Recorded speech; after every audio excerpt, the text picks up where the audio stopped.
আসসালামু আলাইকুম সবাইকে।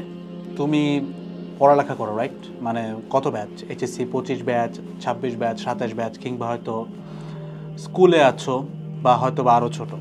তো আমাদের প্রত্যেকের এক একটা সিলেবাস থাকে। কেউ কেউ অ্যাডমিশন সিজনের সিলেবাস নিয়ে ব্যস্ত, কেউ এইচএসসি, কেউ এইচএসসির সিলেবাস, এবং আসলে জীবনের সিলেবাসের শেষ নাই।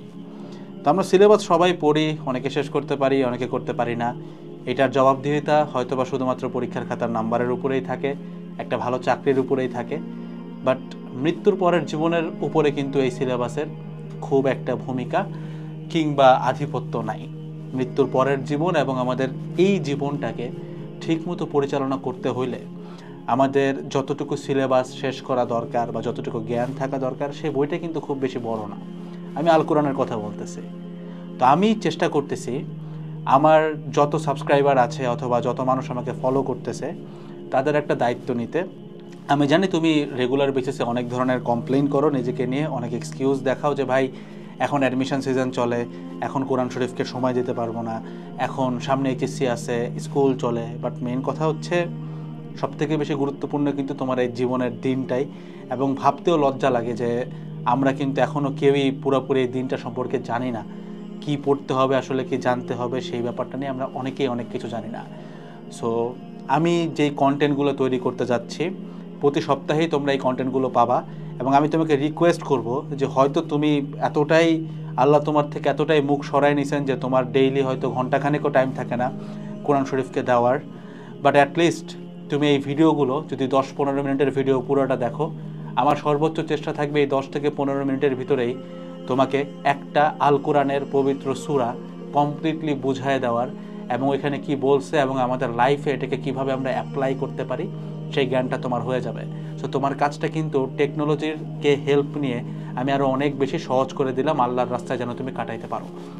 সো যাদের হয়তো বা এই সময়টাও নাই, যারা হয়তো বা এতটাই বঞ্চিত যে তোমার 1 ঘন্টাও বের হয় না আল কোরআনের জন্য, তুমি কিন্তু ইউটিউবে এসে 1000টা খারাপ কাজ না করে এই 10 মিনিটের একটা ভিডিও দেখতে পারো, যেটা আমি প্রতি সপ্তাহে তোমাদের জন্য আপলোড করব। তুমি ভিডিওটা দেখো না দেখো, এটার জবাবদিহিতা কিন্তু তোমাকে করতে হবে। এই জ্ঞানটা না থাকার জবাবদিহিতা প্রত্যেককে করতে হবে। সেই এই সিরিজটার আমি একটা নাম দিতে চাই। সিরিজটার নাম হচ্ছে দ্য আলটিমেট সিলেবাস, অর্থাৎ যে সিলেবাসটা আমাদের সবাইকে শেষ করতে হবে। তো রিসেন্ট আমি একটা ভিডিও বানাইছিলাম যেখানে আমি অন্যরকম গ্রুপের চেয়ারম্যান মাহমুদুল হাসান সোহাগ ভাইয়ার 3টা প্রশ্নের উত্তর দিতে চাচ্ছিলাম বা দিছিলাম। অ্যান্ড এটা দেখে তোমরা আলহামদুলিল্লাহ বেশ ভালো রেসপন্স করছো, এবং আমি বিশ্বাস করি তোমাদের জ্ঞানের প্রগাঢ়তা এভাবেই বাড়বে, আমি আশা রাখি। তবে এখানে একটা যেটা প্রথম ছিল যে আমি সুদ নিয়ে অনেক কথাবার্তা বলছিলাম যে ইনফ্লেশন কিভাবে মানে আমাদেরকে ধ্বংস করতেছে, কেন মুদ্রা বা টাকা যেটা, এটা কেন অ্যাকচুয়ালি সুদ, টাকাকে কেন মানে আমাদের আসলে অ্যাভয়েড করা উচিত। তো এইটার আসলে বাস্তব ইমপ্লিমেন্টেশন কিভাবে করা যায়, এইটার সাথে আমি একটা খুব রিলেটেড একটা সূরা আজকে আমি তোমাদেরকে ব্যাখ্যা করে দিব। অ্যান্ড দেন এইটা কিভাবে আমাদের রিয়েল লাইফে অ্যাপ্লাই করা সম্ভব, এবং আমি নিজেও এটাতে সর্বোচ্চ চেষ্টা করতেছি, সেটা নেই এই ভিডিওটাতে কথাবার্তা বলবো। ভিডিওটা পুরোটা দেখলে তোমার 2টা লাভ 1, সেটা হচ্ছে তোমার জীবনের আলটিমেট সিলেবাস তোমার কিন্তু পড়া হচ্ছে, তোমার জানা হচ্ছে। আর দ্বিতীয়ত হচ্ছে তুমি কিন্তু এটার পরেই শিখে ফেলবা যে টাকাটাকে কতটা হালালভাবে ব্যবহার করা যায়। আগেই বলে রাখি, 100% হালাল তুমি করতে পারবা না, এই সিস্টেমের বিপরীতে এখনও করা সম্ভবই না।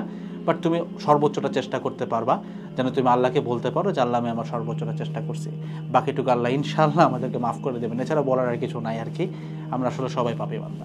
তো আজকে আমরা যে সূরাটা নিয়ে কথাবার্তা বলতেছি সেই সূরাটা হচ্ছে সূরা আলে ইমরান। এটা কোরআন শরীফের প্রথম সূরা না, তবে এই সূরাটা আমাদের সুদ যে ব্যাপারটা, কনসেপ্টটা, এটার সাথে অনেক দিক দিয়েই রিলেটেড। তো আমি প্রথমে যে কাজটা করব, এই সূরাটা ব্যাখ্যা করব যে কোন প্রেক্ষাপটে সূরাটা নাজিল হয়েছিল, যেটাকে আমরা শানে নজুল বলি আর কি। তো আমি খুব সহজ ভাষায় এটা ব্যাখ্যা করব যে কখন, কিভাবে, কেন এই সূরাটা নাজিল হয়, অ্যান্ড দেন এই সূরাটাতে কি শেখাইছে, এবং এটা আমরা বাস্তব জীবনে কিভাবে অ্যাপ্লাই করলে সুদ মুক্ত থাকতে পারি। একটু কঠিন লাগতেছে আমি জানি, বাট আমি বিশ্বাস করি সামনের 10 মিনিটের মধ্যে জিনিসটা তোমার ক্লিয়ার হয়ে যাবে। তো সূরা আলে ইমরান হচ্ছে একটা মাদানী সূরা। মাদানী সূরা বলতে বোঝায় যেই সূরাগুলো রাসূল সাল্লাল্লাহু আলাইহি সাল্লামের হিজরতের পরে তার উপর নাজিল হয়। ঠিক আছে। এবং হিজরতের পরে রাসূল সাল্লাল্লাহু আলাইহি সাল্লাম মদিনাতেই অবস্থান করছিলেন। তবে তোমার একটু কনসেপ্টটা ক্লিয়ার থাকা উচিত যে এমন হইতেই পারে যে রাসূল সাল্লাল্লাহু আলাইহি সাল্লাম হিজরতের পরে মদিনা বাদে অন্য কোনো একটা দেশে গেছে, বাট দেন তার উপর একটা সূরা নাজিল হয়েছে, ওই সূরাটাকেও কিন্তু মাদানী সূরাই বলা হয়। অর্থাৎ এটা সময় দিয়ে ভাগ করা। হিজরতের আগের সূরাগুলোকে মাক্কি সূরা বলে, হিজরতের পরের সূরাটাকে মাদানী সূরা বলে। তো সূরা আলে ইমরান একটা মাদানী সূরা, অর্থাৎ এটার প্রেক্ষাপট পুরাটাই তার রাসূল সাল্লাল্লাহু আলাইহি সাল্লামের হিজরতের পরে। তো রাসূল সাল্লাল্লাহু আলাইহি সাল্লাম যখন হিজরত করে মদিনায় চলে আসেন, মদিনায় আসার পরে সে বিভিন্ন গোত্রের সাথে বেশ কয়েকটা শান্তি চুক্তি স্বাক্ষর করেন, যেন মদিনাতে মক্কাতে বিভিন্ন জায়গায় তার যেন শান্তি বিরাজ করে। রাসূল সাল্লাল্লাহু আলাইহি সাল্লাম শুধুমাত্র ধর্ম প্রচার করছেন ব্যাপারটা এরকম না, উনি একই সাথে একজন ন্যায়পরায়ণ শাসক ছিলেন। উনি তার একটা মিলিটারি বাহিনী ছিল যেটাকে সে ট্রেন করতেন, হাজার হাজার কাজ ছিল। কিন্তু তো জিনিসটা বুঝতে হবে যে উনি শুধুমাত্র ধর্ম প্রচার না, উনি পুরো একটা দিন, যেটাকে ইসলাম দিন ব্যবস্থা জীবন ব্যবস্থা বলে, সেটাকে প্রচার করতেন। ঠিক আছে। তো উনি বিভিন্ন স্বাক্ষর করছিলেন শান্তি চুক্তি। তো একটা পর্যায়ে দেখা যায় এই মদিনাতে একটা গোত্র ছিল, যেটা একটা ইহুদি গোত্র, যেটার নাম হচ্ছে বনি কাইনুকা। এই গোত্রটা অনেক বেশি চুক্তি লঙ্ঘন করা শুরু করে। তারা এক্স্যাক্টলি চুক্তির যেসব মেজর পার্ট ছিল, চুক্তিটা আমি এখানে আর বলতেছি না, এটা একদম খুবই অ্যাভেলেবেল, যে কোনো জায়গায় সার্চ করলেই চুক্তিগুলো একদম লিখে দেখা যাবে যে কোন কোন চুক্তি তারা ব্রেক করতেছিল। তো তারা অজস্র চুক্তি ব্রেক করা শুরু করে। তো এমন একটা পর্যায়ে তারা জিনিসটাকে নিয়ে যায় যেটা কাইন্ড অফ একটা নৈরাজ্যতার সৃষ্টি করা শুরু করে। তখন রাসূল সাল্লাল্লাহু আলাইহি সাল্লাম মদিনায় অবস্থিত মুসলমানদের সহায়তা নিয়ে এই যে গোত্রটা বনি কাইনুকা, এদেরকে মদিনা থেকে উৎখাত করে অথবা তাদেরকে বিতাড়িত করে দিতে হয়। এটা করতে উনি বাধ্য হন, আদারওয়াইজ তারা যথেষ্ট বিশৃঙ্খলা তৈরি করতেছিল। ঠিক আছে। তো এই অবস্থাতে তারা যে বিতাড়িত হয়ে গেল, এই সংবাদটা এই মদিনায় আরও তো বিভিন্ন ইহুদি গোত্র আছে এবং যারা চলে গেল তারা সবাই মিলে মক্কায় অবস্থিত যেসব মুশরিক এবং কাফির আছে তাদেরকে সংবাদটা দিয়ে আসে যে এরকম একটা ঘটনা কিন্তু হযরত মুহাম্মদ সাল্লাল্লাহু আলাইহি সাল্লাম করে ফেলছে। তো অলরেডি এই দিকের কনটেক্সট হচ্ছে মক্কার এই মুশরিক কাফিররা অলরেডি রিসেন্টলি বদর যুদ্ধে খুব বাজেভাবে মুসলমানদের কাছে হারছে। বদর যুদ্ধ নিয়ে একদম ডিটেলসে একদিন কথাবার্তা বলবো, এটা সূরার ভিতরেই চলে আসবে, সূরা অনুযায়ী আমরা আগাবো। ঠিক আছে। তো এই বদর যুদ্ধে ওরা এত বাজেভাবে হারছে, আই গেস তোমরা অনেকেই জানো যে বদর যুদ্ধে মুসলমানদের পোর্শনটা অনেক কম ছিল, কাফেররা অনেক বেশি ছিল, বাট দেন এগেইন মুসলমানরা জিতে ওটাতে। তো এইটা হারার কারণে এমনিতেই কিন্তু তারা একটু ইগোতে হার্ট হয়ে আছে। তার উপরে আবার যখন শুনতেছে যে নৈরাজ্য সৃষ্টি করার কারণে ইহুদিদের একটা গোত্রকে রাসূল সাল্লাল্লাহু আলাইহি সাল্লাম বিতাড়িত করছেন, তারা কিন্তু একদম মানে তেলে বেগুনে জ্বলে ওঠে যেটাকে বলে। তো খুব তাড়াতাড়ি তারা যেটা করে, তারা ৩,০০০ সৈন্য নিয়ে, অর্থাৎ মক্কার মুশরিক কাফেররা ৩,০০০ সৈন্য নিয়ে একটা পাহাড়, যেটার পাহাড়টার নাম হচ্ছে উহুদ, এই উহুদ পাহাড়ের গোড়ায় অবস্থান করা শুরু করে এবং তারা একটা যুদ্ধ ঘোষণা করে।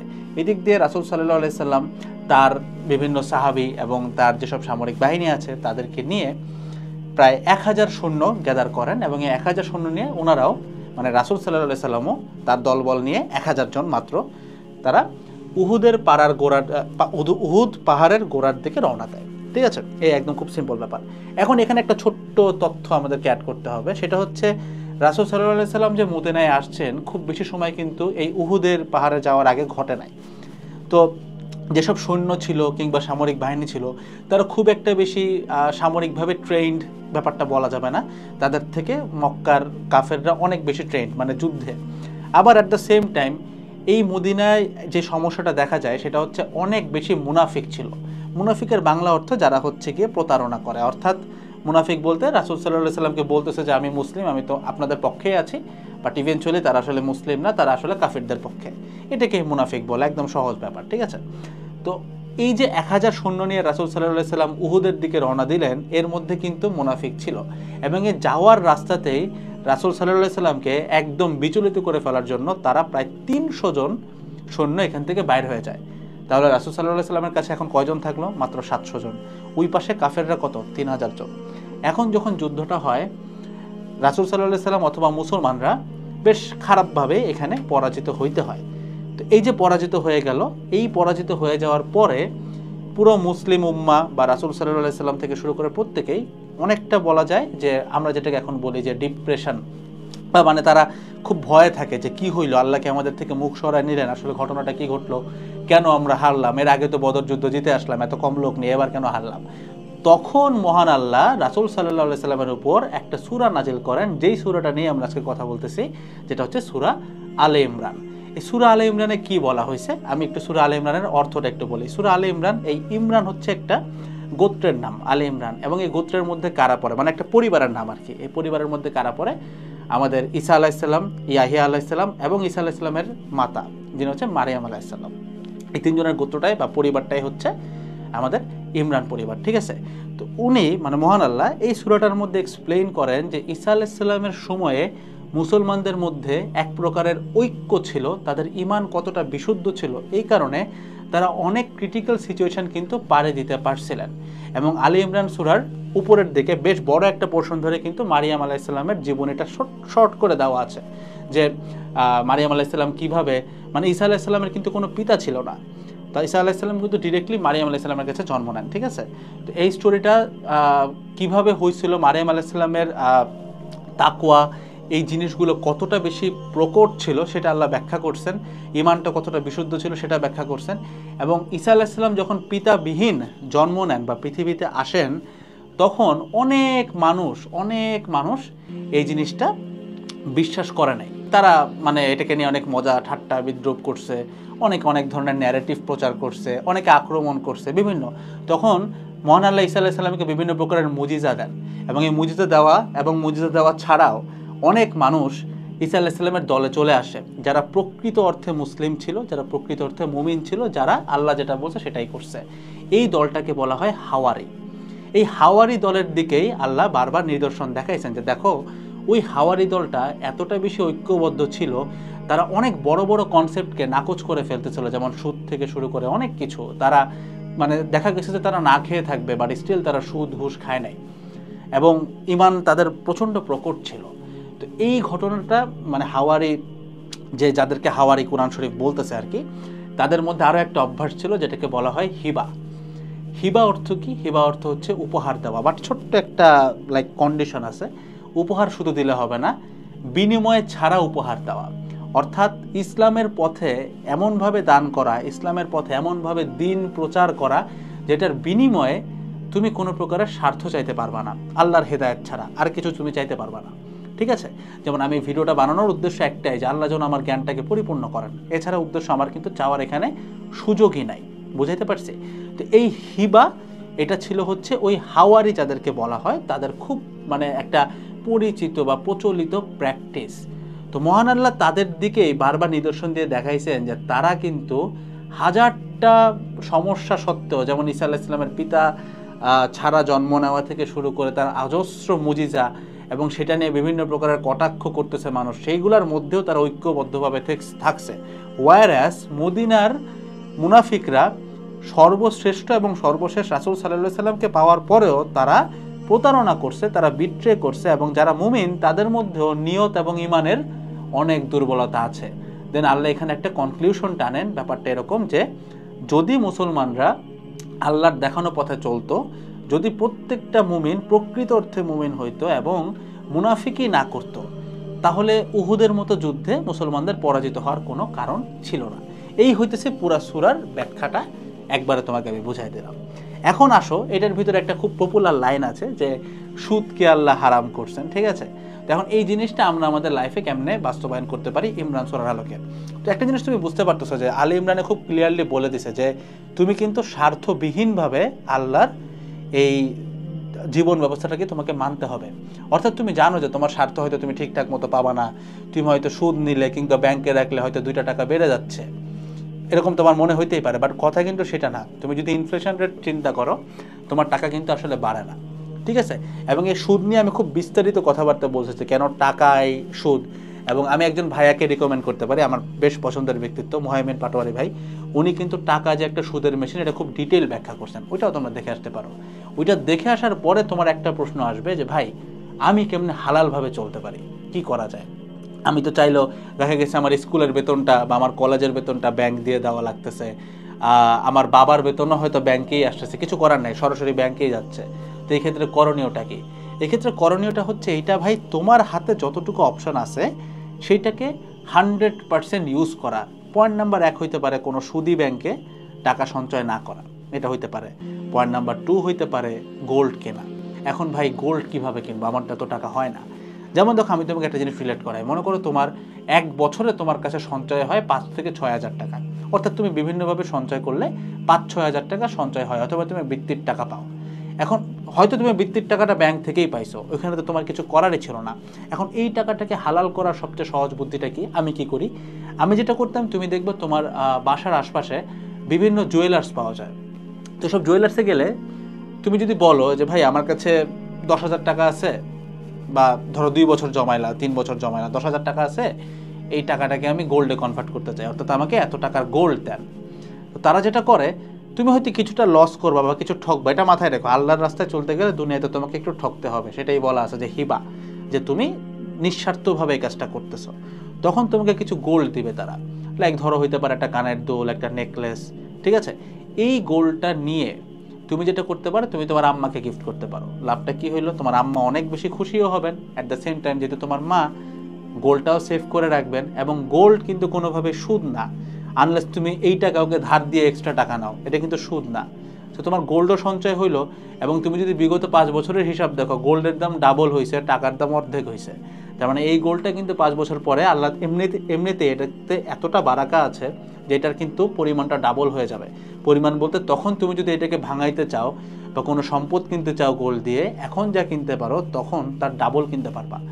তো এটা একটা খুব সহজ মাধ্যম, যে কাজটা আমি করি। আমাকে আমার একজন সিনিয়র ভাই, সাহির ভাই আর কি, উনি কাস্টমস ক্যাডারে আছেন, তো উনি কিন্তু ওইরকম একটা জায়গায় যেও তার ইমান এবং আমলকে অনেক বেশি তোমার হচ্ছে গিয়ে সম্মান করে এবং ওই অনুযায়ী চলার চেষ্টা করেন। এবং উনি আমাকে এই জিনিসটা শিখাইছিলেন, এবং তার কোনো ব্যাংক অ্যাকাউন্টই নেই।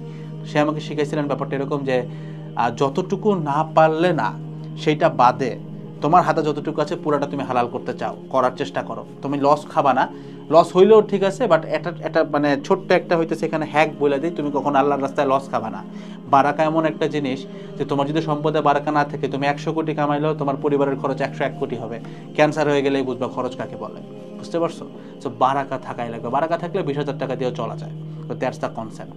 সো আমি এই জিনিসটা অনেক দিন ধরে প্র্যাকটিস করতেছি, দেখতেছি যে আমার পরিবারও বেশ খুশি হয়, আল্লাহ তো খুশি হবেনই, যেটা আমার মেইন নিয়ত কিন্তু পরিবার খুশি করা না, মেইন নিয়ত হচ্ছে আল্লাহকে খুশি করা।